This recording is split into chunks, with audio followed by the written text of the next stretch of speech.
ॐ श्रीगुरुभ्यो नमः। हरिः ॐ। जातवेदसे सुनवाम सोममराति यतो निदहाति वेदः। स नः परषदति दुर्गानि विश्वा नावेव सिन्धुं दुरितात्यग्निः। तामग्निवर्णां तपसाञ्ज्वलन्तीं वैरोचनीं कर्मफलेषु जुष्टाम्। दुर्गां देवीगुं शरणमहं प्रपद्ये सुतरसि तरसे नमः। अग्ने त्वं पारयानव्यो अस्मान् स्वस्तिभिरति दुर्गाणि विश्वा। पूश्च पृथ्वी बहुला न उर्वी भवातोकाय तन्याय शंयोः। विश्वानि नो दुर्गः जातवेदसिन्धुन्ननावा दुरितातिपरशि। अग्ने अत्रिवन्मनसा गृणानोऽस्माकं बोध्यविता तनूनाम्।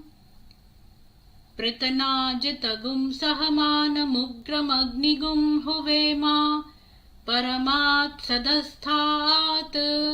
स नः परषदति दुर्गानि विश्वा क्षामद्देवो अतिदुरितात्यग्निः। प्रत्नोषिकमीड्यो अध्वरेषु सनाच्च होता नव्यश्च सत्सि। स्वाञ्चा अग्ने तनुवं पिप्रयस्वास्मभ्यं च सौभगमायजस्व। गोभिर्जुष्टमयुजो निषिक्तन्तवेन्द्र विष्णोरनुसञ्चरेमा। नाकस्य पृष्ठमभिसंवसानो वैष्णवीर्लोक इहामादयन्ताम्। कात्यायनाय विद्महे कन्याकुमारी धीमहि तन्नो दुर्गिः प्रचोदयात्।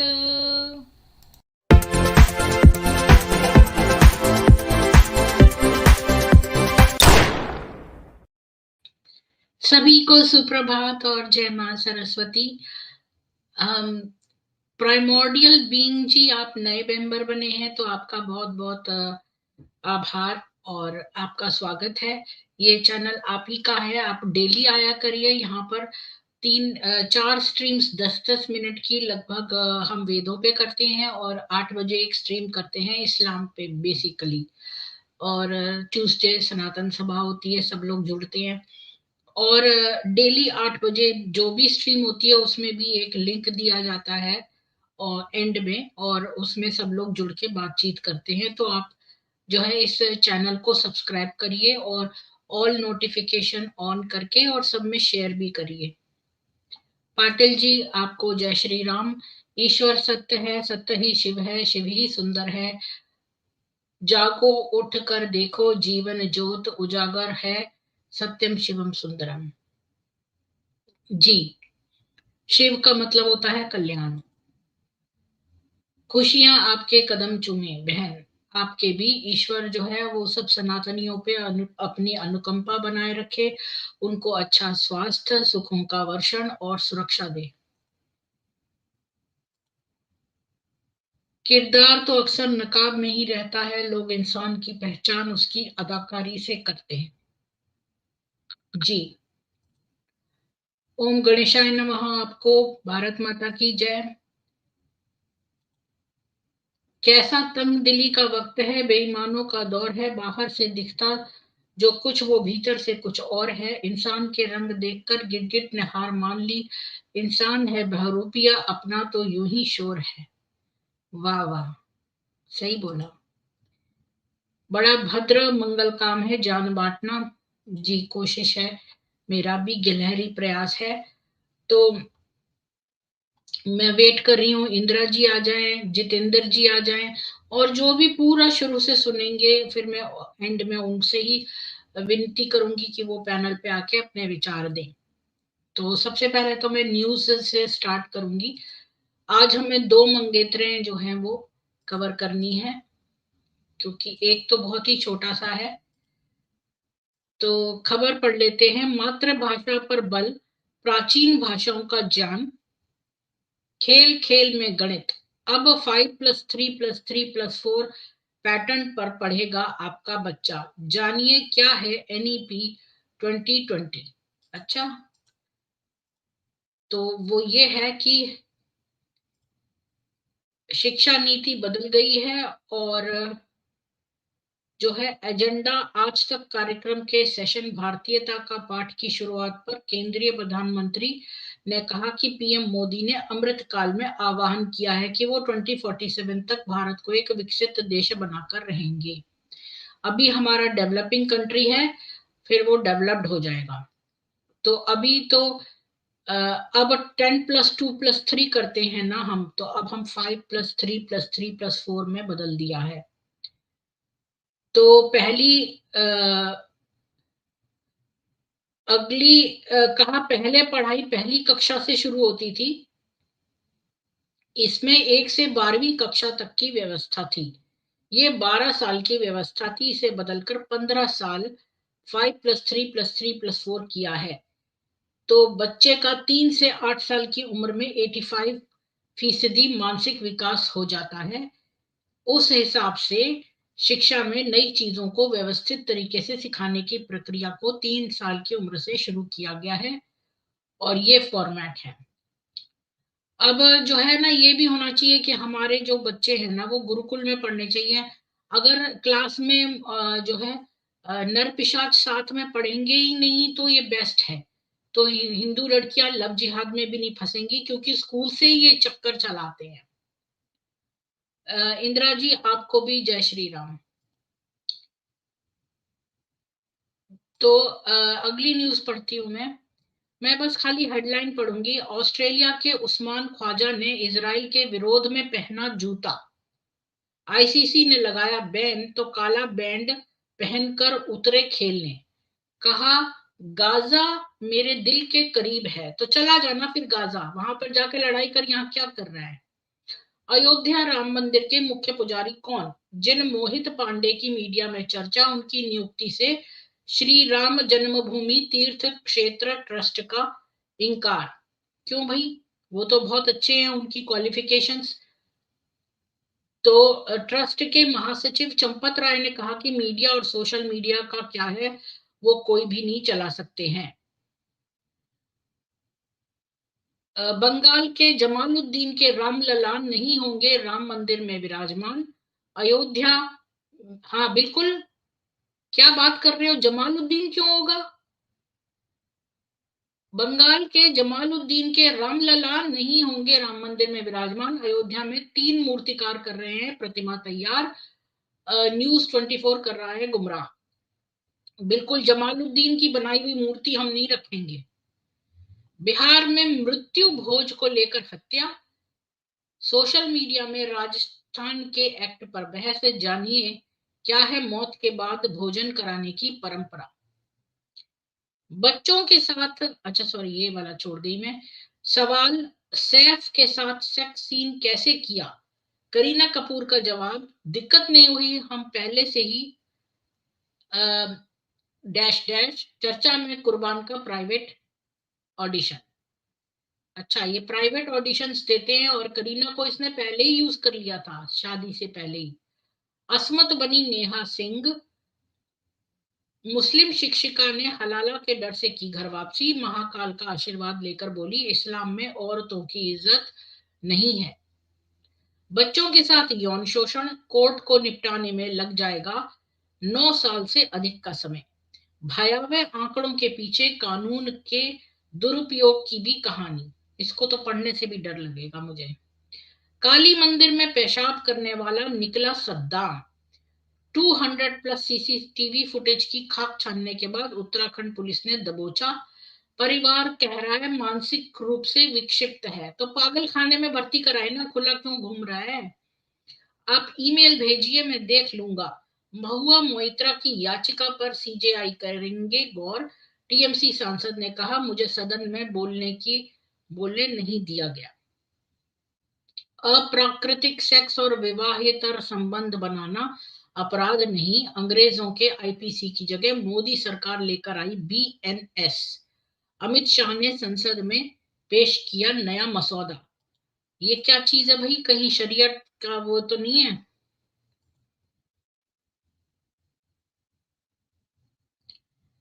भारतीय न्याय संहिता यानी बीएनएस का नया मसौदा मंगलवार को संसद में पेश किया गया है और धारा 377 और 497 को बाहर निकालेंगे।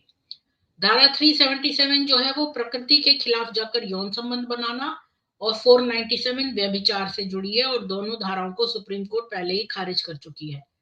तो व्यभिचार यानी एडल्ट्री की अपराध श्रेणी से हटा दिया है। हालांकि इसके आधार पर तलाक लिया जा सकता है। हाँ, ऑब्वियसली। अब देखिए ना, मैं एक बात ये बहुत समय से बताने की कोशिश कर रही हूँ कि ये जो जिना या एडल्ट्री है, ये सिन है, ये क्राइम नहीं है, ये सिन है। लेकिन आप तलाक ले सकते हैं इस बिना पे, यही होना चाहिए। अभी आप किसी को जबरदस्ती छूते हैं, जैसे कोई, जैसे मूवीज में दिखाते हैं कि कोई भी सड़क चलती लड़की को किसी ने जबरदस्ती किस कर लिया, उसको थप्पड़ मार दिया अपने बॉयफ्रेंड ने अपनी गर्लफ्रेंड को कि तूने ये कपड़े क्यों नहीं ठीक से पहने, तो इसको बड़ा दिखाते कि बड़ा प्यार है, ये असॉल्ट है। किसी को छूना सेक्सुअल असॉल्ट में आता है, मारना फिजिकल असॉल्ट में आता है, लेकिन छूना सेक्सुअल असॉल्ट में आता है। तो ये चीजें अब वो लड़की किसी के साथ व्यभिचार कर रही है तो ये उसका पाप के अंदर में आएगा, ये क्राइम के अंदर में थोड़ी ना आएगा। पर ये मुसलमान नहीं समझते इस बात को, उनके अंदर ये डिफरेंस नहीं है। हिंदू नेताओं की हत्या की साजिश रचना आतंकी अपराध नहीं है। हिंदू नेताओं की हत्या की साजिश रचना आतंकी अपराध नहीं है। मद्रास हाई कोर्ट ने उस आसिफ को दी जमानत जो होना चाहता था आईएस में शामिल। तो ये मद्रास हाई कोर्ट का जो बंदा जिसने ये दिया है उसको निकाल देना चाहिए। संसद में स्प्रे करने वाले लौंडे का लाठी से नहीं हुआ स्वागत, इसलिए छटपटा रहे हैं आरजेडी के लठैत। कोटाई पर लिबरल प्रलाप, दुख नहीं दर्द है उनका। काशी के बाद अब मथुरा की बारी। हाई कोर्ट ने शाही ईदगाह ढांचे के सर्वे का दिया आदेश। श्री कृष्ण जन्मभूमि की मुक्ति की राह में बड़ा फैसला। तो आप सभी लोगों को बहुत शुभकामनाएं कि आदेश मिल गया है सर्वे करने का मथुरा की में जो शाही ईदगाह का ढांचा है उसको। ये तो ऊपर से बना देते हैं, अंदर से नीचे देखो तो सब कुछ है आपको हिंदू के। अब हमारे हिंदुओं ने भी देखो, ये जैसे आयशा ने किया ना, अपनी सारी बातों में सब हदीसों में लिख दिया कुछ ना कुछ। तो ऐसे ही हमारे जो लोग थे ना हिंदू, उन्होंने बहुत अच्छा काम ये किया कि उकेर दिया सारे मंदिरों को, वरना तो हम कभी प्रूव ही नहीं कर पाते। और इतनी सारे कमल के फूल और पान का पत्ता और बेल के पत्र ये सारे लगा दिए, तो हम आज को प्रूव करने के काबिल हैं। तो काशी के बाद अब मथुरा की बारी। हाई कोर्ट ने शाही, हाँ तो ये मैंने बता दिया है। 2 शब्द की जगह 3 शब्द लिखवाया सरदार पटेल ने, वो कदम जिसके कारण अनुच्छेद 370 हटाया जा सका। चलो ये भी देख लें वो 2 शब्द सरदार पटेल ने क्या लिखवा दिए। 370 के पहले ड्राफ्ट में सारी शक्तियां शेख के पास थीं, जिसे बदलवाकर सरदार पटेल ने शेख अब्दुल्ला की अंतरिम सरकार की जगह यूनियन ऑफ इंडिया जोड़ दिया। तो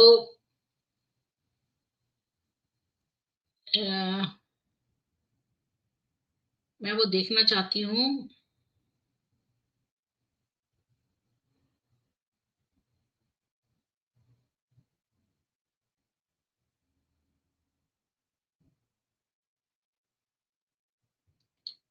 जब सरदार पटेल को भनक लगे, बिना ही तैयार कर दिया 370 का ड्राफ्ट। ये अपने इसने गोपाला स्वामी अयंगर और शेख अब्दुल्ला ने मिलकर तैयार किया था। लेकिन जब इसके बारे में सरदार वल्लभ भाई पटेल को बताया तो उन्होंने इसे मानने से साफ इनकार कर दिया। सरदार पटेल के हस्तक्षेप के बाद इसका एक नया मसौदा तैयार किया गया, लेकिन शेख ने उसे मानने से इनकार कर दिया। इसके बाद आयंगर ने कुछ परिवर्तनों के साथ इसे फिर से शेख को भेजा, लेकिन इस बार सरदार पटेल ने इसे मानने से इनकार कर दिया। देखिए ये शब्द जो है सरदार पटेल जी ने लिखवा दिया, subject to such modifications as the interim government would specify. तो ये लचीलापन डाल दिया। तो इससे क्या हुआ कि हम 370 अब रिमूव कर सके, अदरवाइज तो हम रिमूव कर ही नहीं पाते, क्योंकि इन्होंने लिखवा दिया union jurisdiction would extend to the subjects in respect of which dominion government has assumed powers by virtue of the instrument of accession। खैर ये लीगल भाषा है, और ये सरदार पटेल का यही कदम था जिसके कारण अनुच्छेद 370 हटाया जा सका। बाकी तो इनकी बातें हमें मालूम ही है। सुप्रीम कोर्ट में मनचाहे जज के सामने सुनवाई चाहते थे सत्येंद्र जैन। सीजेआई चंद्रचूड़ का इनकार, कहा क्या करना है यह मैं नहीं कह सकता। तो आज की जो न्यूज है वो खत्म होती है, और मैं थोड़े से कमेंट्स पढ़ के और फिर मैं स्टार्ट करूंगी। आज हमें 2 मंगेतरों को कवर करना है, और जितेंद्र जी अभी तक आए नहीं है, वो वेदों की स्ट्रीम में तो आए थे लेकिन अभी आए नहीं है। तो ओम गणेशाय नमः, जय श्री राम गिरीश त्यागी जी, जय माँ दुर्गा। कैसा तंगदिली का वक्त है, ये तो मैंने पढ़ लिया था। प्रणाम सबको, ये भी पढ़ लिया था। इंदिरा जी आपको जय श्री राम, जय माँ सरस्वती। आ गई ज्ञान का सागर बाबा इंदिरा जी, जय Shri Ram. Allahabad High Court allows a survey of Mathura Eidgah. What is this plea in the Shri Krishna Janmabhoomi case? इस पर डिस्कशन कर लेंगे सैटरडे को। तो हमारा जवाहरलाल नेहरू के पूरे खानदान के बारे में बताएंगे इंदिरा जी, और फिर उसमें ही कर सकते हैं डिस्कशन आगे। खुदाई शुरू, राधे कृष्णा। हाँ सर्वे करने का दिया है अनुमति। सभी मित्रों लाइक और शेयर करिए बिल्कुल। बहुत सुंदर समाचार है, इसको जूता से मारो। हाँ सबसे बड़ी खबर, मथुरा में भी खुदाई होगी। अब तो यहाँ भी खुदेगा, वहां भी खुदेगा, जल्दी ताजमहल का तहखाना भी खुलेगा। जय राधे कृष्णा, हर हर महादेव जी। ब्लू फिल्म कर ले करीना, वो तो उसने पहले ही कर ली शादी से पहले। इन लोगों के जो, मैं तो समझती हूँ पॉलिटिक्स और फिल्म मूवीज, मतलब ये 2 बहुत ही अश्लील जगह हैं पर जहां पर लोगों में ज्यादा संस्कार नहीं है। अनमोल पीर जी, इंदिरा जी आपको नमस्ते, सबको नमस्ते कहते हैं इंदिरा जी। जी एंड में मैं दूंगी ना, पकड़े जाते हैं तो मानसिक रोगी बन जाते हैं। हाँ हाँ, ये इनका बचने के बहुत तरीके हैं। एक तो अपने टीनेजर बच्चों को जोड़ते हैं ताकि वो उनको कम जुविनाइल जेल हो एलजीबीटी के लिए। करीना तो कमाठीपुरा लायक भी नहीं है, उसको तो मीना बाजार चाहिए पाकिस्तान का। जिना से सबसे पहले कौन निकला? अब ये देखिए ना पाटिल जी की ये जो इनका निकाह होता है ये भी तो प्रोस्टिट्यूशन है। बस इतना ही तो फर्क है कि प्रोस्टिट्यूशन अकेले में होता है, यहाँ 4 लोगों और काजी के सामने होता है। पर बात तो वही है ना, आपने कॉन्ट्रैक्ट दिया, मेहर दिया, मतलब वो पैसा दिया सेक्स करने का, और ये कॉन्ट्रैक्ट है, इसका कोई स्पिरिचुअल सिग्निफिकेंस नहीं है। जैसे हमारे सनातन में अग्नि के फेरे लेते हैं, अग्नि एक वो है, मतलब ओथ लेते हैं और वचन कहते हैं। इनके साथ ऐसा कुछ नहीं है, ये तो बस एक सेक्स करने का, लोगों के सामने सेक्स करने का प्रपोजल है। प्रोस्टिट्यूशन चुपचाप से सेक्स करने का है, पर पैसे दोनों में दे रहे हैं और सेक्स कर रहे हैं बस। जिन्ना से सबसे पहले कौन निकला? Jinnah, same face of Nehru, Jinnah Amitabh Kamal Nath. Hail with Madras high court, बहुत सुंदर समाचार। प्रवीण चौधरी जी आपको जय श्री राम। मैं हनुमान जी और महादेव जी को युद्ध देखकर आया हूँ। जय श्री राम प्रवीण चौधरी जी। सबको टेम्पररी प्रोविजन वर्ड भी था 370 में। हाँ वो उस समय किया गया था ताकि अंग्रेजों के प्रति बचने के लिए। राम राम सबको। लहरू सुअर था, लाना तो बुरके वाली, एक घर वापसी तो करो।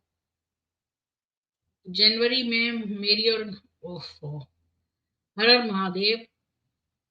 राम जी, हमारे तो बच्चे बड़े हो गए, दिल से जवान हैं, पर बीवी के सामने शांत इंसान हैं। पाटिल भाई जी। जी चौधरी जी।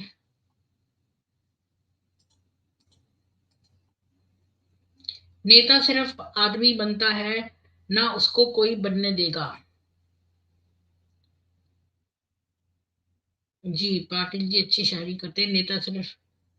हाँ जी, तो मैं शुरू करती हूँ। और इंद्र, अब मैं जितेंद्र जी को तो मैसेज नहीं करूंगी, अब वो आएंगे तो आएंगे, मैंने उनको बोल दिया था 8 बजे शार्प आ जाना आप। तो अगर जो आएगा वो आएगा, जो नहीं आया वो नहीं आया। बस 7 लोग देख रहे हैं, प्लीज लाइक कर दीजिए वीडियो। लाइक करने पर ही यूट्यूब उसको आगे रिकमेंड करेगा, इसलिए आपसे विनती है सनातनी, कम से कम इतना तो कर ही सकते हैं। तो चलिए हम अब इसमें कराते हैं। एक कर्तव्यनिष्ठ बेटी। एक हिस्टोरियन ने लिखा, और देखिए एंड में जो है, जो लोगों ने पूरा सुना है वही ऊपर आके इसके बारे में डिस्कशन करेंगे।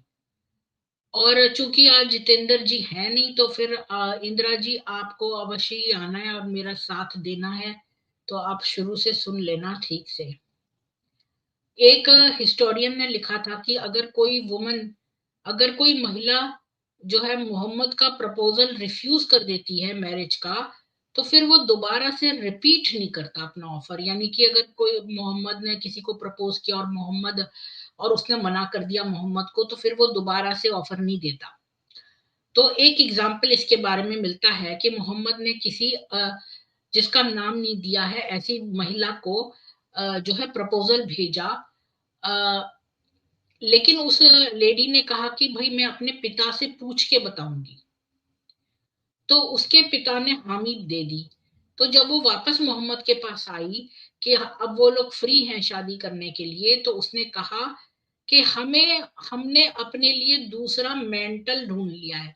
अच्छा, मेंटल वर्ड का मतलब ये होता है, जैसे कछुआ होता है ना, उसके ऊपर का जो कवच होता है उसको मेंटल बोलते हैं। तो यहाँ पर इसका मतलब बीवी से है कि हमने अपने लिए दूसरी बीवी देख ली है। ये मेंटल जो है ये यूफेमिज्म था एक स्पाउस के लिए। देखिए यहाँ पे लिखा है ना कि स्पाउस के लिए, यानी कि हस्बैंड वाइफ के लिए।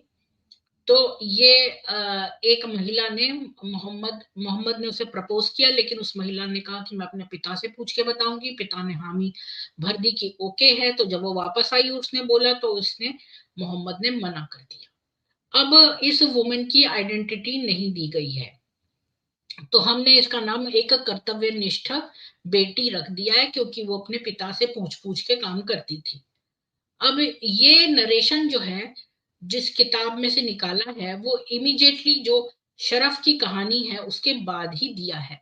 अगर आपको याद होगा, हमने शरफ के बारे में जो बात करी थी कि शरफ जो है रास्ते में मर गई थी जब वो रेगिस्तान से आ रही थी। तो उसके बाद ही ये वाला भी दिया हुआ है। तो अम, तो ये उसकी स्टोरी के बाद है। और शरफ के तो ये वही कहानी नहीं है, सेम स्टोरी नहीं है, क्योंकि शराफ के गार्जियन ने तो पहले ही कंसेंट दे दिया था। तो ये नई लड़की है, मतलब जहां से ये निकाला गया है उदाहरण, वहां पे शरफ के मामला जो लिखा है उसके तुरंत बाद इस अननोन महिला का भी लिखा है। तो कुछ लोग सोच सकते हैं कि वो कहानी शरफ की हो सकती है, लेकिन ऐसा नहीं है, क्योंकि शरफ के गार्जियन ने तो ऑलरेडी पहले से ही हाँ बोला हुआ था। तो इसलिए ये दूसरी महिला है। और ये वाली बात कि मोहम्मद कभी अपना प्रपोजल रिन्यू नहीं करता था, जो भी वुमेन उसको मना कर देती थी, तो वो भी गलत है। क्योंकि हिंद का, अगर आपको याद हो कि हिंद बड़े अमीर फैमिली से आती थी, जिसके बच्चे थे, जो मोहम्मद की प्रॉपर बीवी थी, उसने उसको मना कर दिया था मोहम्मद को। और उसने उसको एक बार नहीं 2 बार मना किया था। अगर आपको याद होगा कि हिंद ने बड़े बहाने बनाए थे। तीसरी बार भी उसने कहा था मैं अपने पति की ही मतलब दोबारा शादी ना करके अपने पति की ही वो होना चाहती हूँ, मतलब जैसे पतिव्रता। तो इसके बाद मोहम्मद ने उसको किस तरह से मनाया था, तो आपको याद होगा जब हम हिंद के बारे में बात कर रहे थे, तो हिंद ने उसको 2 बार रिफ्यूज करा था, तो और तीसरी बार भी मोहम्मद ने उसको नहीं छोड़ा, तो उसने एक्सेप्ट करा। तो ये बात जो यहाँ कही गई है कि मोहम्मद जो है हर एक को, जो एक बार मोहम्मद जिसको प्रपोज करता था और अगर वो मना कर दे तो दोबारा से वो प्रपोजल नहीं भेजता था, ये वाली बात भी गलत है। और रेहाना जो कि आपको याद होगा कि जो उसकी बीवी बनी, फिर वो उसने कहा मैं रखैल बनना पसंद करूंगी बीवी बनने की बजाय, क्योंकि वो यहूदी रहना चाहती थी। तो ये रेहाना ने भी उसको बहुत शीघ्रता से मना कर दिया, ताकि कहीं ऐसा ना हो कि वो एक्सेप्ट कर ले।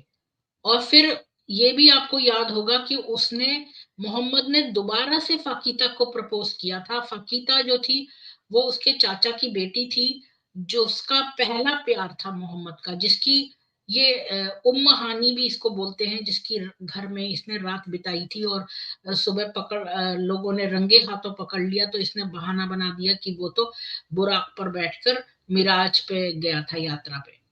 तो ये फाकीता वही उसका पहला प्रेम थी। इसको 40 साल के बाद फिर से इसने, मोहम्मद ने प्रपोज किया था, क्योंकि पहली बार जब ये चाहता था तो उसके पिता यानी इसके चाचा ने कहा था कि तुम तो गरीब हो, मैं इसकी शादी किसी अमीर से करूंगा। तो फिर इस कहानी से हमें क्या पता चलता है? ये जो कर्तव्यनिष्ठ बेटी थी, जो जिसने कहा कि मैं अपने पिता से पूछ के बताऊंगी, और फिर पिता ने हाँ कर दिया, इसके बाद मोहम्मद ने उसको मना कर दिया और कहा कि हमने अपने लिए दूसरा कोई देख लिया है। तो इस कहानी से हमें ये पता चलता है कि मोहम्मद जो था उसने बहुत सारी विमेन को प्रपोज किया था, और उनमें से कुछ ने मना कर दिया था, तो उनके नाम जो है रिकॉर्ड नहीं करे गए हैं। तो यानी मोहम्मद बहुत बार सारी विमेन को प्रपोज करता था। तो यहीं से इसका फर्क पता चलता है। तो इसी पॉइंट पे मैं यहाँ पर क्लोज करके अगली वाली पे जाने से पहले एक लिंक दे देती हूँ, फिर आप लोग इसी के बारे में बातचीत करना, इस कर्तव्यनिष्ठ बेटी के बारे में। और मैं इसको लिंक को पिन कमेंट में डाल देती हूँ।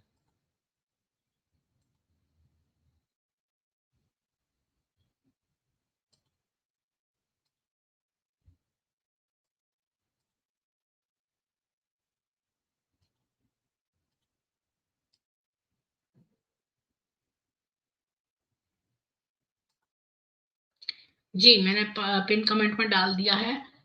और जहां तक मैंने पढ़े थे उसके आगे से पढ़ती हूँ। ये तो मैंने पढ़ लिया था। अम,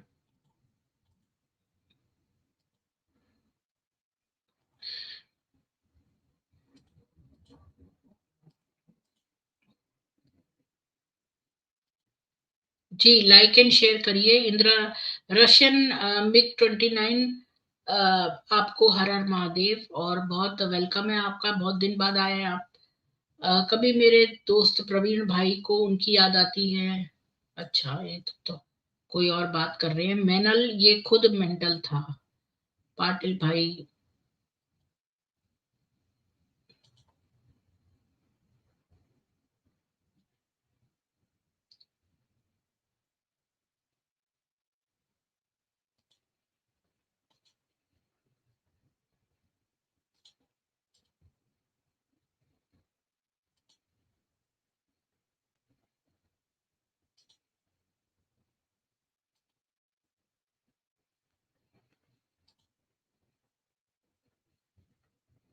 ये क्या लिखा है? चोखीर बनाने वाली कभी ना कभी मिल जाएगी।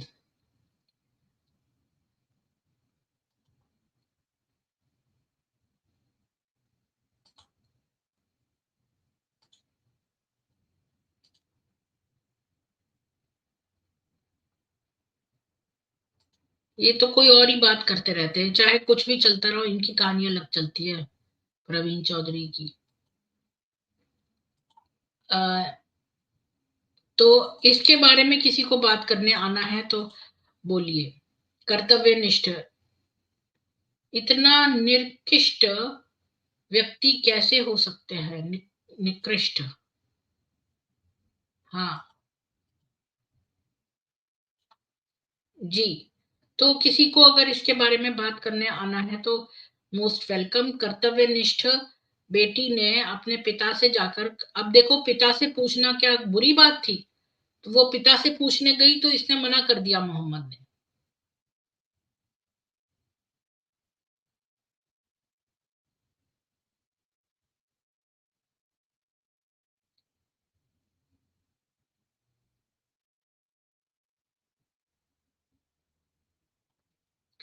तो चलिए, कोई नहीं आ रहा तो मैं आगे चलती हूँ और अगली मंगेतर के बारे में बात करती हूँ।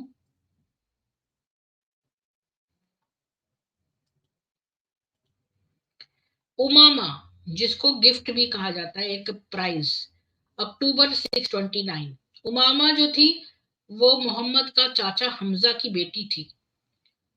अ, और चाची सलमा, जो कि मैमूना की मैटरनल सिस्टर थी, यानी उसकी मौसी थी मैमूना की।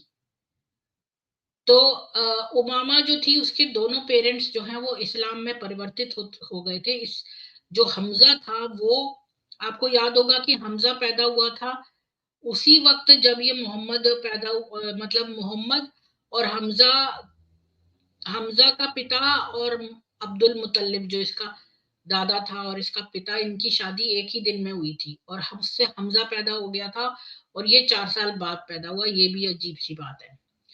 तो उसके पेरेंट्स जो थे उमामा के, उन दोनों ने इस्लाम में परिवर्तन कर लिया था 615 में। और उमामा जो है वो अबू तलिब की रवीन यानी घाटी में पैदा हुई थी, जहां पर हाशिम क्लैन बिसीज, मतलब इन्होंने उनको घेरा डाल के रखा हुआ था हाशिम क्लैन को, कबीले को। तो यानी वो रवीन जो थी वहां पर हाशिम क्लैन रहता था, पर अब इन लोगों का राज था बॉयकॉट ईयर्स में। तो ये लड़की उन बहुत सारे बच्चों में से एक थी जो कि भूख से पीड़ित थे आखिरी कुछ महीनों में। जब इन्होंने घेरा डाल देते थे तो ये फूड वगैरह सब काट देते थे, तो वो बंदे अंदर ही, किले के अंदर या घर के अंदर ही मर जाते थे भूख प्यास से। तो ये बच्ची उनमें से एक थी। तो जब बॉयकॉट एंड हो गया तो वो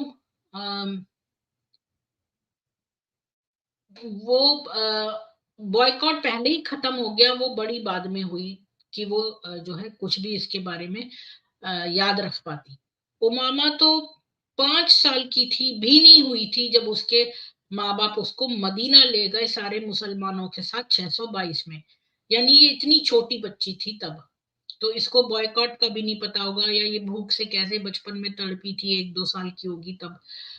तो जब ये 5 साल की भी नहीं थी तब इसके माँ बाप तो कन्वर्ट हो गए थे इस्लाम में और ये मदीना भी चले गए थे। हमजा जो है वो बड़ा, एक बड़ी जो है बड़ा ताकतवर और बड़े साइज का और एक हंटर था, शिकारी था।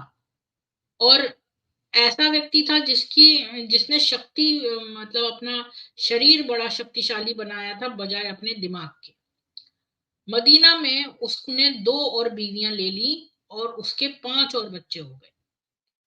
और जब बदर की लड़ाई हुई तो उसने खूब पी शराब, और फिर उसने क्या किया कि 2 ऊंटों के कुब्बड़ काट दिए। और देखो इन लोगों की कितनी ज्यादा क्रूरता है, इस बंदे की क्रूरता देखो कि इसने जो है 2 ऊंटों के कुब्बड़ काट दिए और डिसएम्बावल कर दिया बीस्ट को, जीवित ही। डिसएम्बावल मतलब समझते हो आप? डिसएम्बावल, माय गॉड। तो उनके जो इंटेस्टाइन है ना, जिसमें की शिट पास होती है, वो बाहर निकाल दिए उनके जीवित रहते हुए भी। मैं आपको एक बात बताऊं कि मैंने ऐसी एक मूवी देखी रियल, ये जो लड़कियां होती हैं, ये जो ड्रग ट्रैफिकर्स, ये जो ड्रग ट्रैफिकर्स कह रही हूँ, ह्यूमन ट्रैफिकर होते हैं ना जो विदेश में, ये कई सारे मुस्लिम जो यहाँ पर डेरा डाल के रहते हैं यूरोप में, यहाँ वहाँ ये लड़कियां सप्लाई करते हैं ये लोग। तो ये क्या करते हैं, और मैंने किसी की आत्मकथा सुनी, उस लड़के की उसने अपनी गर्लफ्रेंड को $400,000 में बेच दिया। किसको? ये जो वो होते हैं ना ये डार्क वेब में, तो वो लड़की के वहां पर लाइव शो चलते हैं, और लाइव शो में वो लड़की के जैसे जो पैसा दे रहा है वो कहेगा इसका एक हाथ काट दो, तो उसका पैसा देगा वो $50,000, तो उसी वक्त उसका हाथ काटा जाएगा। तो वहां लाइव शो चलता है और वो लड़कियां चीख रही होती हैं, तो इनको रेड रूम्स बोलते हैं। तो ये जो है ना, मैं कभी भी मत जाना आप डार्क वेब पे या डीप वेब, तो और भी डीप है। तो ये लोग क्या करते हैं, रेड रूम्स कहते हैं इनको, और यहाँ पर एक मास्क में आदमी होता है और उसको भी इन्होंने पकड़ के रखा होता है कि मतलब उसको भी जान से मार देंगे, उससे भी जबरदस्ती करवाते हैं। और वो नकाब वकाब पहन के, और उसका काम है, और ये ऑनलाइन ऑक्शन जैसा होता है, जो पैसा डालेगा बोलेगा कि इसकी अंतड़ियां निकाल लो, तो वो जीवित ही उस लड़की की अंतड़ियां निकालेंगे। ये सीन मैंने देखा है, तो मेरी रूह कांप गई और मुझे बंद करना पड़ा अपना टीवी। तो मैंने लाइव नहीं देखा है, मैंने उसकी एक डॉक्यूमेंट्री देखी है।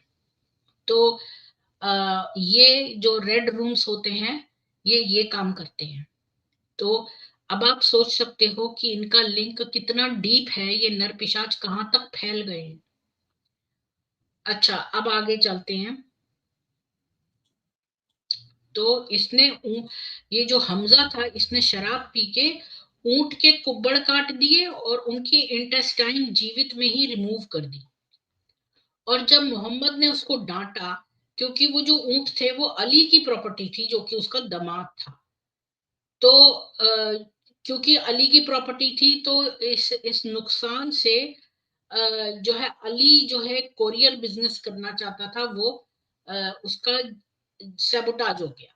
तो हमजा जो है उसने ये भी कहा कि प्रॉफिट का हम्बल बर्थ था, क्योंकि वो तो पहले बकरियां चराता था, तो वो उसने उसके बारे में भी टिप्पणी करी। अच्छा, यहाँ पर एक चार्ट दिया हुआ है, ये उमामा और हबीबा की वो है,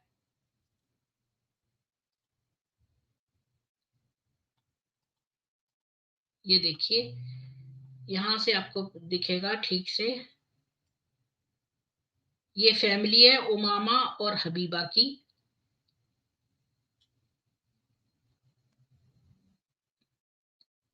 तो यहां से आपको पता चलेगा जो हिंद और इसका जो है मैमूना, ये अब्दुल्ला का बेटा, वैसे अब्दुल्ला का बेटा भी नहीं था ये, अब्दुल मुत्तलिब इसका दादा, और दादा का जो एक बेटा है हमजा, जो यहाँ पर आके आता है हमजा, और इधर मोहम्मद है, और हमजा की बेटी है उमामा। तो ये ऐसे है।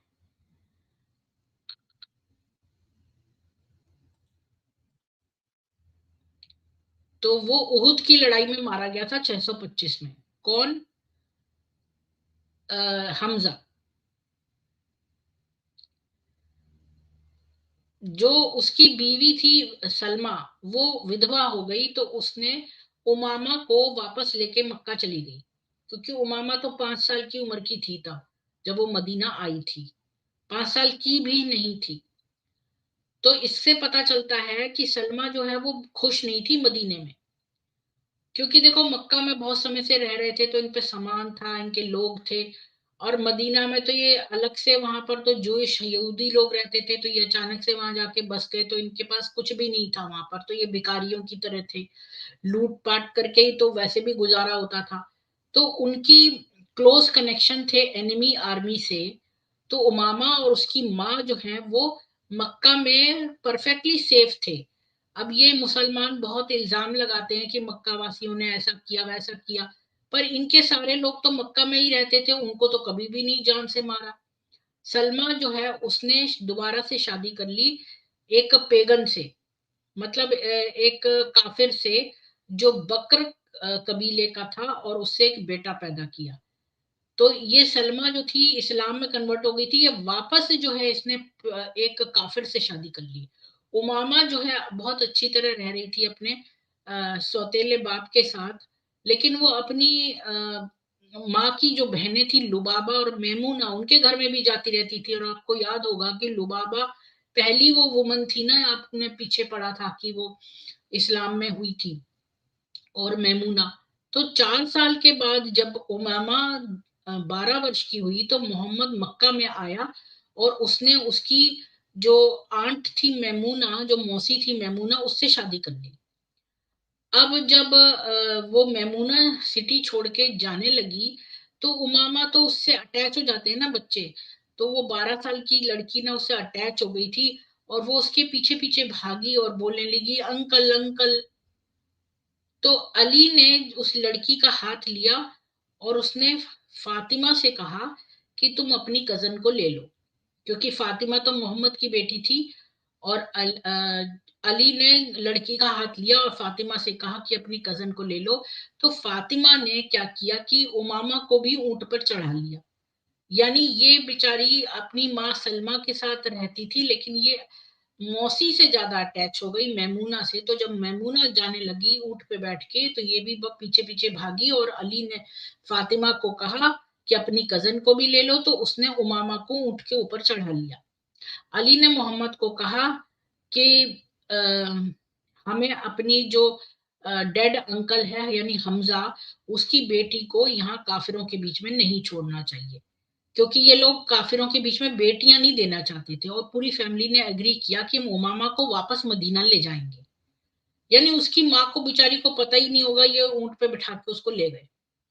और उमामा के अंकल जो है वो इतने ज्यादा खुश थे इस बात से कि नई रिस्पॉन्सिबिलिटी, कि वो ये लड़ाई करने लगे रास्ते में कि उमामा को कौन रखेगा, मक्का में से वापस मदीना ले जाने में ये आपस में झगड़ने लगे उमामा के लिए। तो हर कोई उसको रखना चाहता था। मोहम्मद का बेटा जो जायद था, उसने कहा कि उसकी हमजा का भाई है वो इस्लाम में, तो इसलिए हमजा के जो बच्चे हैं वो उसकी रिस्पॉन्सिबिलिटी है। तो फिर उसको अपने भाई की बेटी को खुद जो है रिस्पॉन्सिबिलिटी उठानी चाहिए। और मोहम्मद का जो कजन था जाफर, उसने बीच में उसको टोक के कहा कि मौसी तो माँ जैसी होती है, इसलिए मेरा ज्यादा अधिकार है उस पे, क्योंकि उसकी जो मौसी है वो मेरी बीवी है। तो जाफर के भाई अली ने कहा कि भाई मेरे कजन के बारे में आर्ग्यू मत करो, क्योंकि वो तो मैं ही था जिसने की आइडिया दिया कि भाई इसे काफिरों से बचा लेते हैं। तो तुम तो ये सारी बातें कर ही नहीं रहे होते। अगर अगर मैंने ये सब नहीं किया होता तो तुम आज ये बात नहीं कर रहे होते, और मैं तो उसके ज्यादा करीब हूँ जिससे तुम्हारे से अपेक्षा। और मोहम्मद ने सोचा कि ये आर्गुमेंट किसके बारे में है। तो उसने देखा कि उमामा तो पूरी फैमिली में सबसे सुंदर लड़की है। तो उसने कहा कि भाई जाफर जो है वो बेस्ट गार्जियन है, क्योंकि जो एक लड़की है वो अपने आंट के हस्बैंड से शादी नहीं कर सकती, यानी मौसा से शादी नहीं कर सकती है एक लड़की इस्लाम में। फादर के साइड वालों से तो कर सकती है, पर मौसा से नहीं कर सकती है। तो जाफर प्रेशर भी नहीं करेगा अपने बेटे को उसको शादी करने को। तो फिर वो फादर फिगर ही रहेगा, तो इस पर ट्रस्ट किया जा सकता है। इसलिए उमामा को जो है वो जाफर की बीवी जो उसकी मौसी अस्मा थी उसके केयर में छोड़ दिया। 6 महीने के बाद जो है जाफर मर गया। तो वो और उसका जो दुश्मन जायद था वो दोनों ही मुता बैटल ऑफ मुता में, मतलब मुता के युद्ध में मर गए। इससे जो है अली जो है वो नेचुरल गार्जियन हो गया जाफार के बच्चों का, और उसमें उमामा भी शामिल थी। अब इस पॉइंट पे अली ने डिसाइड किया कि अब उमामा का फ्यूचर जो है सेटल करना चाहिए। तो फिर उसने प्रपोज किया कि भाई मोहम्मद को ही एक सूटेबल ब्राइडल ले लेनी चाहिए। तो उसने कहा कि आपने हाशिम के कबीले से कोई भी ब्राइड नहीं ली है, तो ये फेयर भी है, और ये फेयर नहीं है बात। तो मोहम्मद ने कहा कि तुम्हें मेरे लिए कुछ कोई सोच रखा है। तो अली ने जब उमामा का नाम लिया, तो मोहम्मद ने उसको तुरंत ही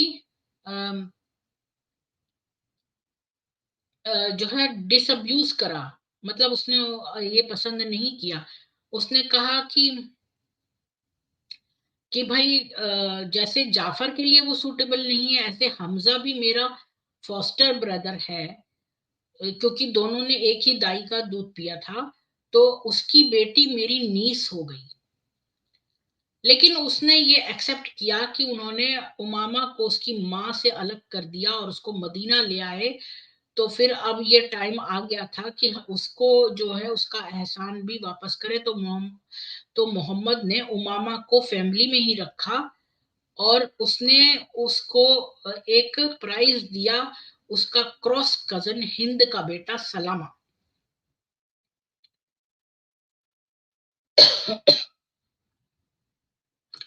तो इस तरह उमामा का जो है वो सलामा के साथ कर दिया। तो यहाँ तो मुझे मोहम्मद की कोई बुराई नहीं लग रही है, बल्कि उसने माँ से छीन ली बच्ची। सलमा उसकी माँ थी, चुपचाप ऊंट पे बिठा के ले आए इसको मदीना, माँ से बिना बताए। यहाँ पर इसको किडनैपिंग कहते हैं।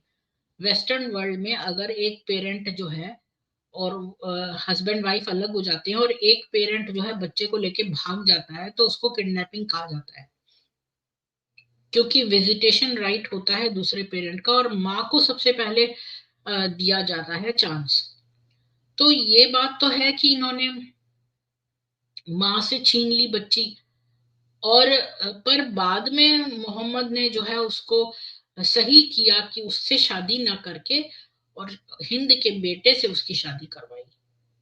तो आप लोग क्या कहते हैं, अपना अपना मुझे व्यू पॉइंट दीजिए। मैं आपके कमेंट सारे पढ़ लेती हूँ।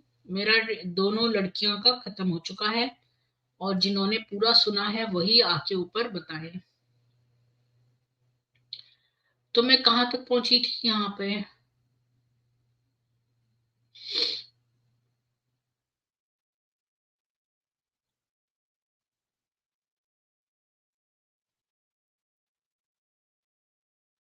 जय श्री राम पाटिल जी, बच गई मोमो से। इंदिरा बाबा जी को महीने में एक बार खीर नहीं खिला दिया करो। सलामा का बलमा, हरियाणा में आ जाओ, खूब खीर देते हैं। अच्छा, क्या ये बात सही है कि मोहम्मद फातिमा की छाती पर मुंह रखकर सोता था? हाँ, उसके बीच में मोहम्मद जो है वो फातिमा की जो है वो दोनों ब्रेस्ट के बीच में मुंह रख के सोता था। और वो ये कहता था कि मैं जब पैराडाइज जन्नत गया था तो वहां की खुशबू जो है मुझे इसमें से आती है।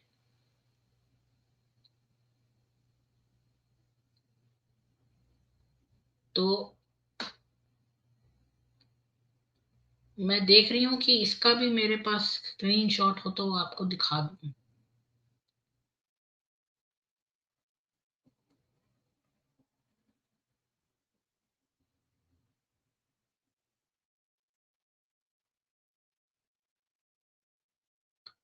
स्क्रीनशॉट करके मैंने सेव करा हुआ है, सारे खोल के देखने पड़ेंगे। नहीं, अभी नहीं करूंगी। अ, भक्ति बच्ची बेचारी, चाचा तो सबका एक ही लाइक ठोको, मोमो को गाली भी दिया।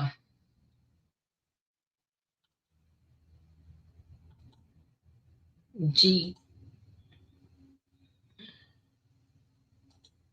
आपने क्यों देखा? मैंने क्यों देखा? मैं एक डॉक्यूमेंट्री देख रही थी, वो एक मूवी के अंदर था, मुझे नहीं पता था कि मूवी थी या डॉक्यूमेंट्री थी, मुझे मालूम नहीं था। डॉक्यूमेंट्री नहीं, शायद मूवी थी, उसमें बताया था, उसमें ट्रुथ दिखाया था। तो फैक्ट्स पे बेस्ड थी वो मूवी। तो मुझे मालूम नहीं था कि इसके अंदर ये आएगा।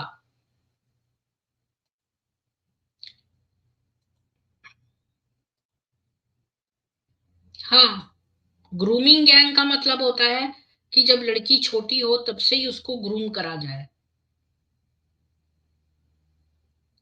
217 में आईएसआईएस का वीडियो डार्क वेब में। जी, डार्क वेब पे ना जाया करिए, ठीक नहीं है, क्योंकि वो पहचान लेते हैं कि किस किस आईपी एड्रेस से आपका वो आया है, और वो लिंक आपको वापस वहां पर रजिस्टर हो जाएगा। तो गंदी जगह पे आपके कंप्यूटर का वो लिंक क्यों रजिस्टर हो। हमजा बोला था, अबे मोहम्मद तू है क्या, तू तो तेरी बाप का गुलाम है। हाँ, ये बात बोली थी उसने। मोमिन ने हमजा को मरवा दिया होगा। नहीं, वो तो उसे बाद में इस्लाम में कन्वर्ट करा के उसको सैनिक बना के भेजा था, तो वो अपने सैनिक को क्यों मरवाएगा। इंदिरा जी महीने में एक दिन तो खीर। अच्छा, ये खीर की बात करेंगे। परवीन चौधरी का तो जो है कि कभी भी वो टॉपिक के ऊपर बातें ही नहीं करते। आज तक कभी ऐसा हुआ ही नहीं है। सच्ची चाहते हो तो याद दें। अच्छा, छोड़ो ये बातें। जी, जितेंद्र जी सुन लेना आप। बहुत बड़ा तो नहीं है। शुरू में तो न्यूज ही पढ़ती हूँ, तो बाद का आपको आधे घंटे में दोनों लड़कियां कवर हो गई।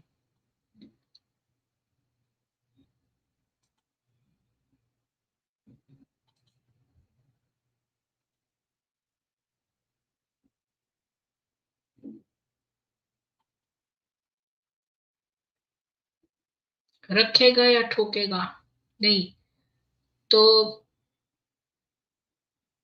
अब तुझसे मिलने की उम्मीद नहीं है, पर ये कैसे कह दूं, इंतजार नहीं है तेरा।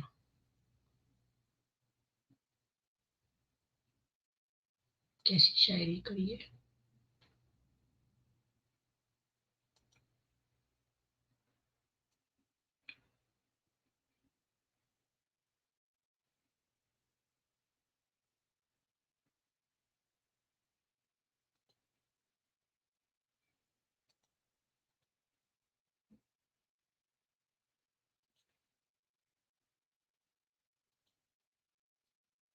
हाँ,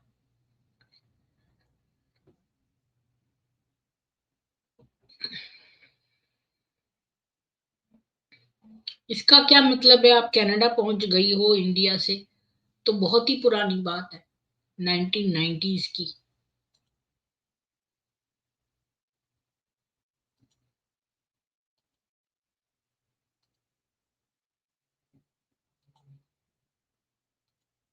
वो बात अलग है, मैं इंडिया वापस आई थी और मैं परमानेंटली आ गई थी, क्योंकि मेरे पेरेंट्स को कैंसर पेशेंट थे, तो मैं इंडिया में ही जॉब करने लगी थी। विपिन वाजपेयी जी, आपको भी जय श्री राम, और आपको भी नमन।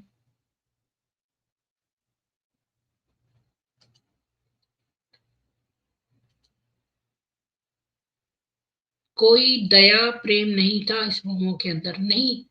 और हमजा देखो, हमजा ने क्या किया। एक जीवित ऊंट जो थे उनके कुब्बड़ काट दिए, और उनको जीवित ही उनके इंटेस्टाइन निकाल दिए।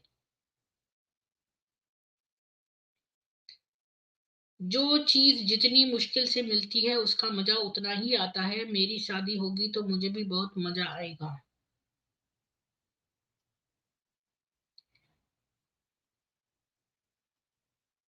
पाटिल भाई जी की शायरी बहुत मस्त है। तो केशवनाथ मंदिर पर जो है वो चर्चा इंदिरा जी ही करेंगे।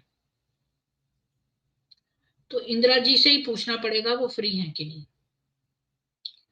तो अभी फिलहाल तो जो कर्तव्यनिष्ठ बेटी है और जो उमामा है, इसके बारे में किसी को बातचीत करनी है तो ऊपर आइए।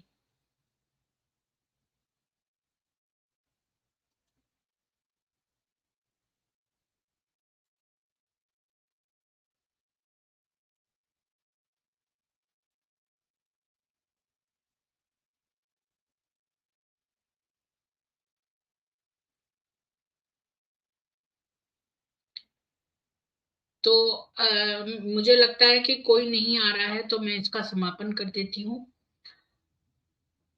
अच्छा ठीक है, आप फ्री नहीं है तो ठीक है। तो मैं एंड में यही बोलूंगी कि देखिए, कर्तव्यनिष्ठ बेटी जो थी, उसने अपने पिता से जाकर, जब मोहम्मद ने उसको प्रपोज किया, तो वो पिता के पास जाके उसने पूछा कि मैं पिता से पूछ के आती हूँ, और पिता ने हाँ बोल दिया। तो यहाँ पर जितेंद्र जी आपको जिस्ट मिल जाएगी कि एक कर्तव्यनिष्ठ बेटी थी, मोहम्मद ने उसको जाकर प्रपोज किया। उसने कहा कि मैं अपने पिता से जाके पूछूंगी। पिता ने हाँ कर दिया। वापस आई तो मोहम्मद ने कहा कि नहीं, मैं तो अब हमने कोई और लड़की ढूंढ ली है। तो और ये भी कहा जाता है कि मोहम्मद के बारे में कि भाई जिसको वो एक बार प्रपोज करता था, अगर वो मना कर दे तो फिर वो दोबारा उसको नहीं करता था। ये बात भी बिल्कुल झूठ है, क्योंकि उसने हिंद को 3 बार प्रपोज किया था, उसने रिहाना को कई बार प्रपोज किया था। और इन सब बातों से ये पता चलता है कि ये जो कर्तव्यनिष्ठ बेटी को इसलिए नाम दिया है क्योंकि उसका नाम रिकॉर्डेड नहीं है, और शराफ के बारे में लिखने के बाद ही उसके बारे में वर्णन आता है।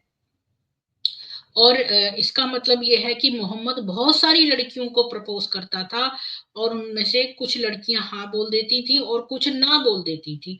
और जो लड़कियां ना बोल देती थी उनका नाम रिकॉर्ड नहीं किया जाता था, और ये उन्हीं में से एक लड़की है। तो ये तो निष्कर्ष निकला कर्तव्यनिष्ठ बेटी का। और अब आते हैं उमामा पे। तो उमामा जो थी वो 5 साल से भी कम की उम्र की थी जब हमजा, जो इसका चाचा के कबीले की थी, और वो कबीले पर इन लोगों ने घेराव डालकर और इन लोगों को भूखा मार दिया। और ये उन बच्चों में से थी जो तड़प तड़प के बचपन में भूख से तड़पी, लेकिन उसको सब कुछ भूल गया। बाद में उसकी पूरी फैमिली जो है वो इस्लाम में परिवर्तित हो गई, और वो उसकी माँ और बाप जो है वो मदीना गए। जब मदीना गए, इसके बाद जब हमजा की मृत्यु हो गई, तो इसके बाद उसकी माँ जो है वापस आ गई मक्का, और उमामा को भी वापस लेकर आ गई। इसका अर्थ ये है कि उनको मदीना में मजा नहीं आया, और जब वो मक्का वापस आई तो उसने यहाँ पर एक काफिर से शादी कर ली, और ये मजे में रह रही थी। लेकिन ये अपनी, इसकी मौसियां जो थी वो लुबाबा और मैमूना, वो मुसलमान ही थी। और आपको पता ही है कि कैरल स्टोरी देखने के बाद ये कैसी विमेन जो होती हैं, इनकी महिलाएं हर वक्त दूसरे को परिवर्तित करने में लगी रहती है। तो वो जो था, जो उमामा जो थी वो अपनी मौसी से बहुत अटैच थी, और जब ये मैमूना वापस जाने लगी मदीना, तो ये दौड़ के उसके ऊंट पर उसके पीछे पीछे चिल्ला के भागी। तो अली ने फातिमा को बोला कि वो उसको भी ऊंट पे बिठा ले, और ये सारे लोग उसको मदीना हाईजैक करके, किडनैप करके ले गए। और इसके बाद उमामा तब जो थी छोटी थी, बाद में वो बड़ी हुई 12 साल की। तो जो है मोहम्मद से जाफर जो है वो उसके पिता के समान था, क्योंकि उसका मौसा था, और इस्लाम में मौसा से शादी नहीं करती है लड़की, तो फादर के साइड के लोगों से करती है बेसिकली। तो मौसा से नहीं करती है। तो मौसा सचमुच में उसका पिता समान था। तो मौसा ने बाद में ये मौसा के घर में ही रुकी, जाफर को रिस्पॉन्सिबल बना दिया था मोहम्मद ने। लेकिन यहाँ पर मोहम्मद ने एक अच्छा काम किया कि जब अली ने इतनी दुष्टता की कि अली ने ये कहा मोहम्मद इससे क्यों नहीं शादी कर लेता, और ये वो सबसे सुंदर लड़की थी इनके इनके कबीले की। तो मोहम्मद ने कहा नहीं, क्योंकि वो मैं भी उसके पिता के समान हूं, क्योंकि जाफर जो है उसके पिता के समान है, तो मैं भी उसका पिता के समान हूं। तो ये मेरी नीस हुई, तो उसने हिंद का बेटा सलामा जो है उससे उसकी शादी तय करवा दी। तो ये कहानी थी इसकी। नहीं, रशियन MIG मैं इसको यहीं पर भी दे दूंगी आपको। ऐसी कोई बात नहीं है, मेरे पास सब कुछ सबूत रहते हैं। मैंने अपने कंप्यूटर्स बदले हैं ना, तो थोड़ा यहाँ पर ये चेंज हो गया है, अदरवाइज मेरे पास सब कुछ है। वहां पर मैंने अरेंज करके रखे हुए थे, और हर चीज वहीं पर मिल जाती थी मुझे, क्योंकि मैंने ऑर्गेनाइज करके रखा था। और यहाँ पर मैंने ऐसा करा नहीं है, और वहां से डाटा ट्रांसफर भी नहीं किया है अभी तक, पिछले कंप्यूटर से।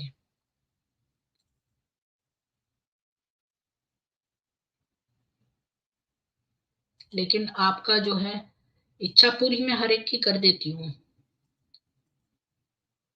तो फातिमा वाली आपको हदीस देखनी है तो आप इसको स्क्रीनशॉट ले सकते हैं, ये आपको दिख रही होगी। ये बिहारुल अनवर में लिखी हुई है, और बुक का नाम है मनाकीबु आले अबी तालिब, ये इब्न शहर अशूब की वर्क है। और हदीस कहती है इमाम बकीर और इमाम सादिक ने कहा कि मोहम्मद जो था वो तब तक नहीं सोता था जब तक कि वो जो है चुम्मी ना ले ले फातिमा के फेस की, और अपना मुंह जो है वो उसके ब्रेस्ट के बीच में रखकर उसके लिए प्रे न करे। और एक और हदीस है उसमें वो प्रे की बात नहीं लिखी है, बस यही लिखा है कि वो उसके ब्रेस्ट के बीच में रख के जो है वो सोता था।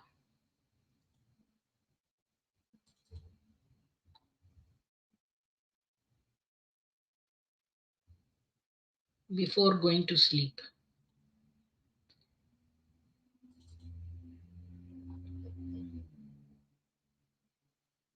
ये देखिए एक और, सॉरी मैंने ये क्या, बहुत कुछ आ गया है यहाँ। यहाँ देखिए एक और खोली है, अबू उबैदा खद्दा और दूसरों ने रिपोर्ट किया है कि इमाम सादिक ने कहा कि मोहम्मद जो है वो लेडी फातिमा को फ्रीक्वेंटली किस करता था, और कुछ उसकी वाइफ्स भी ट्रबल होती थी इस एक्ट से।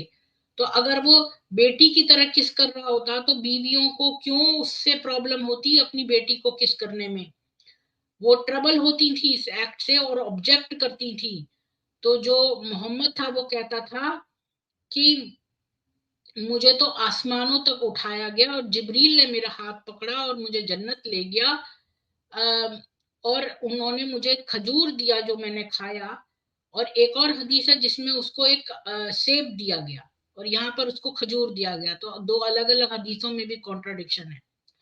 और जो फल था वो एक स्पर्म सीड में बदल गया, यानी कि वो वीर्य के अंश में बदल गया और उसके बैक में यानी कि उसकी पीठ में आ गया। और जब ये वापस धरती पे आया तो फिर ये खदीजा के साथ सोया, तो फिर वो प्रेग्नेंट हो गई फातिमा से।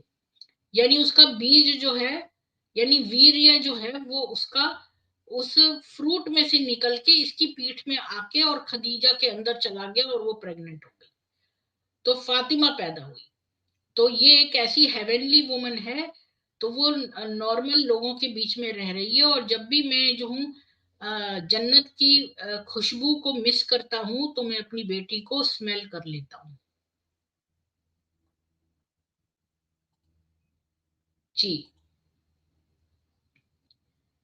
तो अब जो है वो कौन पूछ रहा था, रशियन मिग जी। आपने जो है वो दोनों हदीसों का देख लिया तो। जी। मोमो ने कभी आम नहीं खाया ना चूसा। जी। समुंदर मंथन का ज्ञान है बाबा इंद्रा। जी। रेत में आग का पेड़ कैसे लगेगा? आम का पेड़, अच्छा। जी।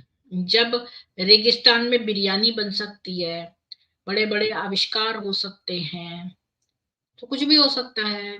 जब झूठी बोल रहा है तो किसी भी लेवल का बोल दो। जब जब कोई इंसान जो है व्यभिचार करते हुए रंगा हाथ पकड़ा जाए तो वो ऐसी अलंतराणी हाके कि मैं जन्नत चला गया और घोड़े पर वैसा आधे मुंह वाला ऐसे बैठ के गया, ये सब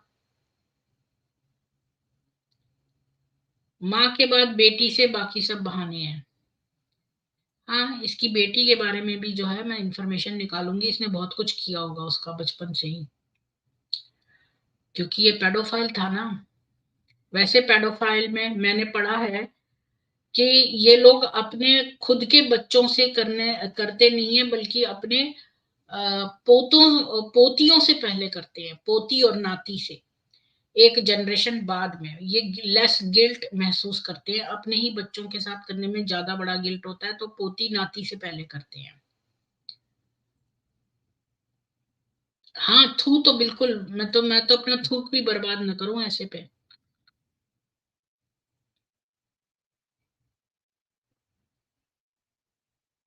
खजूर और कलौंजी में है, सब है।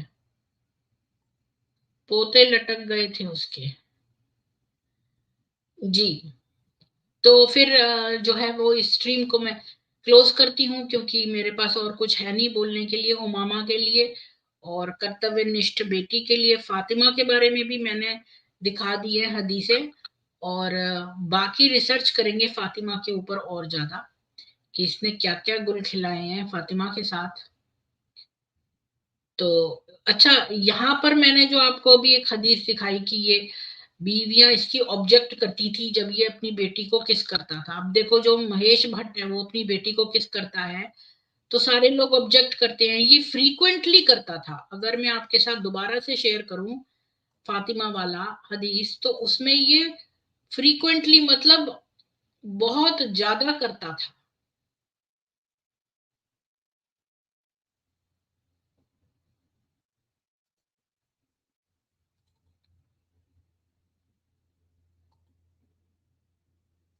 तो ये बहुत ज्यादा करता था, ये मतलब है फ्रीक्वेंटली का।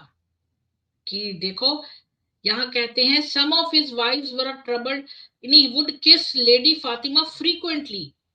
मतलब बहुत जल्दी जल्दी किस करता था, मतलब कभी कभी नहीं करता था, बहुत ज्यादा जल्दी जल्दी करता था। और उसकी बीवियां जो है ट्रबल्ड होती थी इस एक्ट से, और उसकी ऑब्जेक्ट भी करती थी। अगर ये बड़ा पवित्रता का काम कर रहा था तो बीवियां क्यों ऑब्जेक्ट करेंगी? मेरा प्रश्न ये है।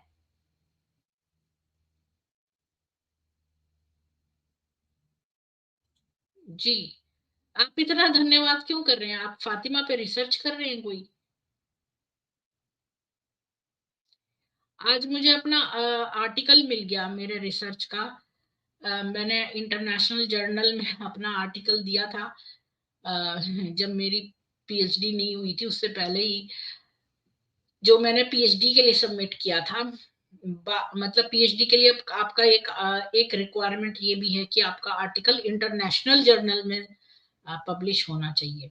तो आज मुझे अपना पुराना आर्टिकल भी, मैं जब ये शुरू हुआ उससे पहले पढ़ रही थी, क्योंकि बहुत टाइम हो गया है मुझे इन सब चीजों से दूर हुए। तो मैं आपको कभी दिखाऊंगी कि अगर आप इस पे जाए ना, मैं आज आपको अपना एक आर्टिकल दिखाती हूँ जो मैंने बहुत पहले लिखा था।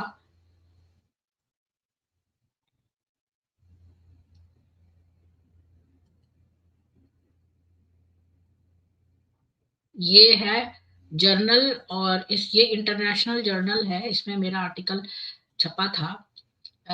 इंटरप्रेटिव स्ट्रक्चरल, ये क्या कर दिया मैंने, interpretive structural modelling of ISM of the barriers to green supply chain management in Indian companies. ये मैंने 2014 में सबमिट किया था। आज मैं देख रही थी कि इन लोगों ने इस पे $40 लगा दिए इसका, इस पूरे पेपर को पढ़ने के लिए। ये देख रही थी कि ये लोग कितने चालाक हैं, इस तरह से हमसे मंगवाते हैं, हम कर लेते हैं। ये मेरा एब्स्ट्रैक्ट है। तो यही देख रही थी आज, बहुत पुराना ये। मैंने किसी और जगह से ये इंपोर्ट होके आ गया है, बुक मार्क्स, किसी और अकाउंट से, तो वहां मेरे को पुराना ये मिल गया। एनीवेज।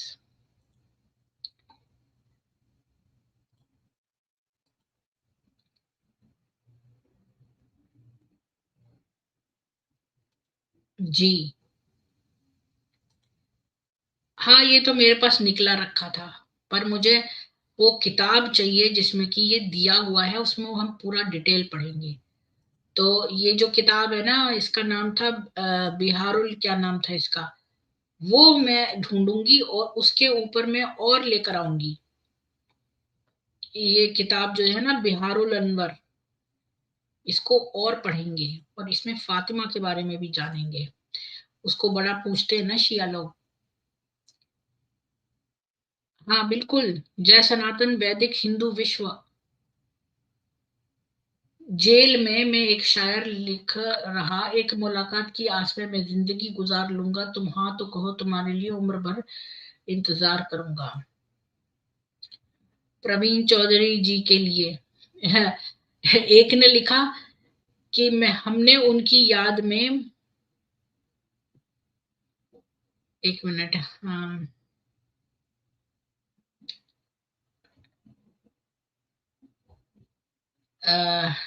नहीं मुझे याद करना पड़ेगा। हमने उनकी याद में वो खा लिया है, क्या बोलते हैं उसको, जिससे कि डायट दस्त हो जाते हैं, हिजा नहीं, क्या वर्ड है वो, ये देखो मैंने शेर की शायरी की ऐसी तैसी कर दी। वो जुलाब, हमने उनकी याद में जुलाब खा लिया है, और दीदार हो बार बार इसलिए बाथरूम में उनका फोटो लगा लिया है, ऐसी कुछ।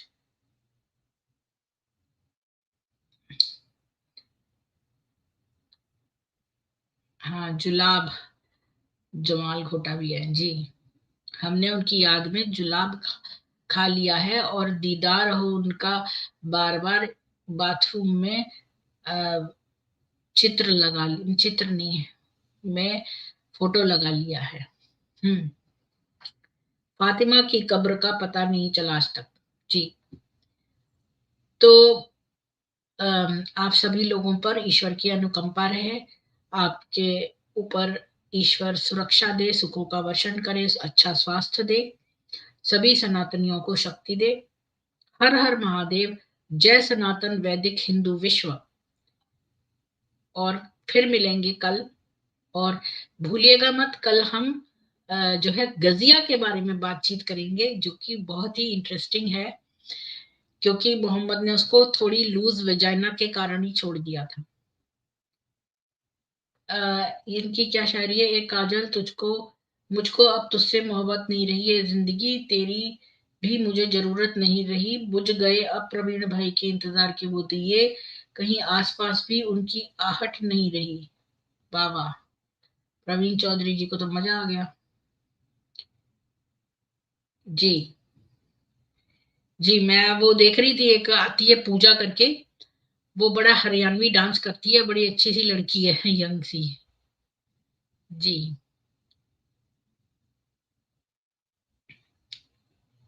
तो आप सभी लोगों को जय श्री राम। मिलते हैं कल। इंदिरा जी अभी फ्री नहीं है, तो मैं और कोई स्ट्रीम खोलूंगी नहीं। हर हर महादेव। पिकासो जी आपका बहुत स्वागत है, जय श्री राम। लाइक शेयर कर दीजिए, कितने लाइक आ गए, 11 लोग देख रहे हैं, कम से कम 11 तो आई जाएं, 11 लाइक्स तो आई जाएं।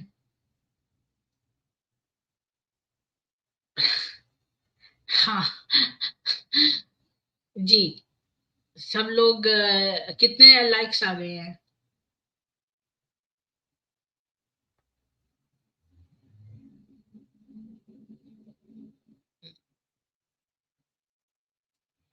इंदिरा जी फ्री हैं, आज उनका मूड बना हुआ है। नहीं, इंदिरा जी मुझे पहले लिख चुके हैं, वो फ्री नहीं है।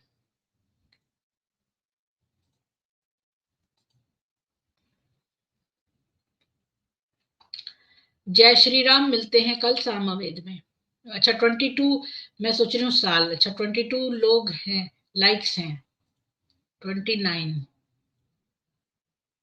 राम ही केवल प्रेम पियारा, जान लेऊ जो जान निहारा। बहुत बढ़िया काकभूषण जी, क्या बोला है आपने, मेरे दिल को छू गया है ये।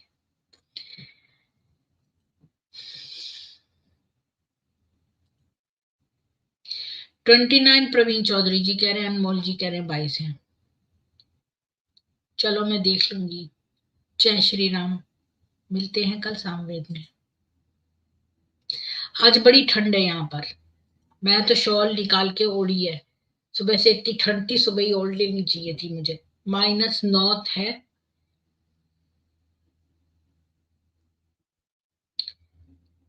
जितेंद्र जी को बुलाइए।